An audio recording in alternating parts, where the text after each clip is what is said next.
Suasana pagi selalu memberi semangat di pagi hari. Kabupaten Brebes adalah salah satu kabupaten di Provinsi Jawa Tengah.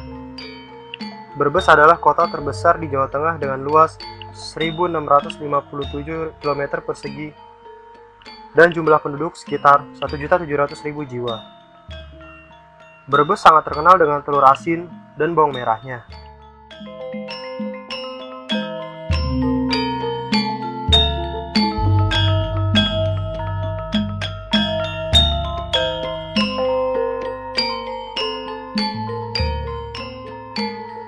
Dari kota Brebes, kita menuju ke Kali Gua, kawasan wisata agro dataran tinggi yang terletak di Desa Pandansari, Kecamatan Paguyungan, Bumiayu, Kabupaten Brebes, Jawa Tengah.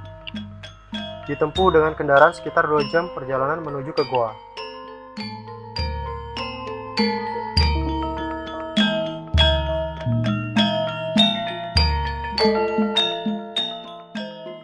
Perkebunan teh Kali Gua berada pada ketinggian 1.200 hingga 2.050 meter dari permukaan laut. Perkebunan teh ini merupakan warisan pemerintah kolonial Belanda, yaitu Van de Jong.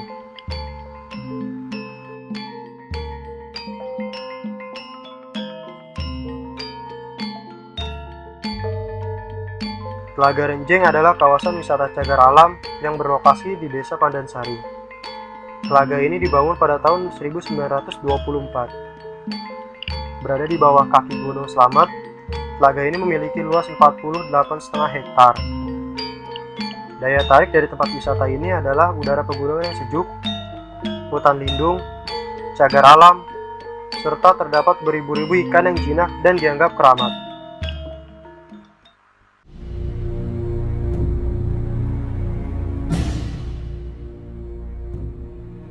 Gua Jepang dengan panjang sekitar 800 meter yang terletak di bawah bukit perkebunan teh, dan kedalaman gua ini sekitar 30 meter di atas permukaan bukit.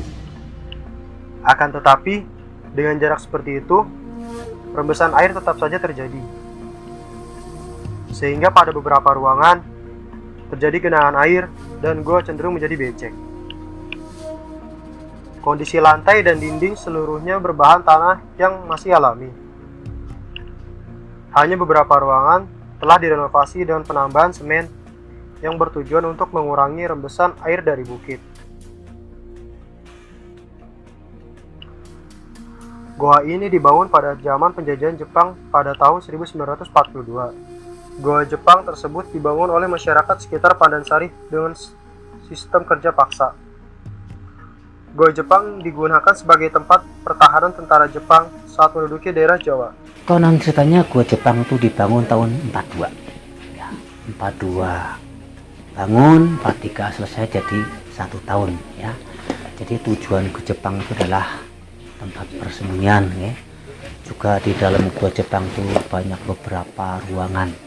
Tadi bersama-sama masuk sana tahu di dalam itu sangat luar biasa, yaitu ada ruang pertama, ruang tahanan, ruang pembantaian, ruang sidang, gudang amunisi, segala macam itu situ betul. Jadi dulu tuh yaitu nama-nama itu sudah dari dulu tuh memang untuk eksekusinya orang yang meninggal di dalam gua itu atas pimpinan Jepang, seperti itu. Meskipun dinamakan Gua Jepang, tetap saja yang membangun adalah orang pribumi. Tenaga kerja yang digunakan adalah masyarakat sekitar yang terdiri atas kaum laki-laki. Sedangkan wanita dijadikan sebagai penghibur bagi tentara Jepang. Ceritanya gini, jadi yang terbunuh oleh tentara Jepang itu dia yang sangat malas bekerja. Jadi padahal orang kita kerjakan harusnya perut kenyang, tapi karena kita perlu tapar kan otomatis kita kerjakan nggak begitu semangat. Tapi Jepang tuh nggak mau tahu, pokoknya kerja yang nggak mau sikat. Itu makanya ada eksekusi, itu betul sekali. Jadi dari zaman kita tahu 43 lah ya, 42 gawe 43 itu sudah nama-nama itu udah ada. Jadi karena kita tahu persis itu dari sesepuh kami yang ikut gali gua Jepang itu sekitar 4 tahun yang lalu lebih itu baru meninggal. Nama beliau itu sangat saya kenang di mata saya dan hati saya. Itu nama beliau itu Bapak Sanurtam yang mengasih tahu penjelasan tentang sejarah singkat gua Jepang ini. Itu seperti itu.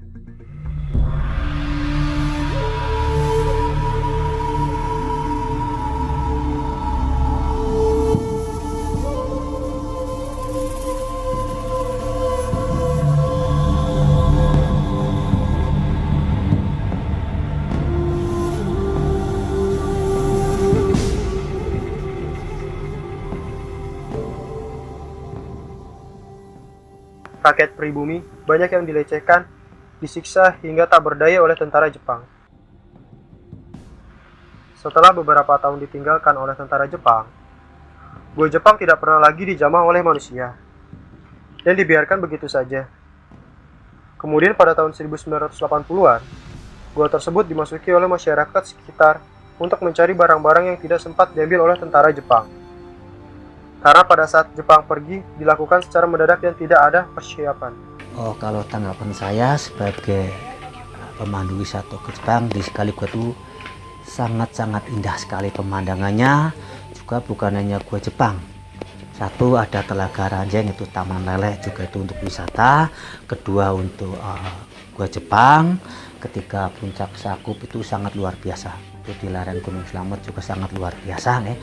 Jadi pesan kami sebagai pemandu wisata gua Jepang itu, mudah-mudahan desa Kali Gua ini sangat maju untuk wisatanya dan pengunjungnya juga semakin banyak, karena sangat, walaupun Kali Gua itu wisata alami tapi sudah menjadi juara 2 untuk seluruh wisata yang wisata alam. Kemarin belum lama lomba wisata nomor 2 Kali Gua. Itu jadi kebersihan sampahnya sudah terjaga semua. Mudah-mudahan pengunjung bisa kesan masuk sini lagi, seperti itu. Peninggalan bersejarah selain sebagai sarana untuk objek wisata, juga bisa menambah rasa kecintaan kita kepada tanah air.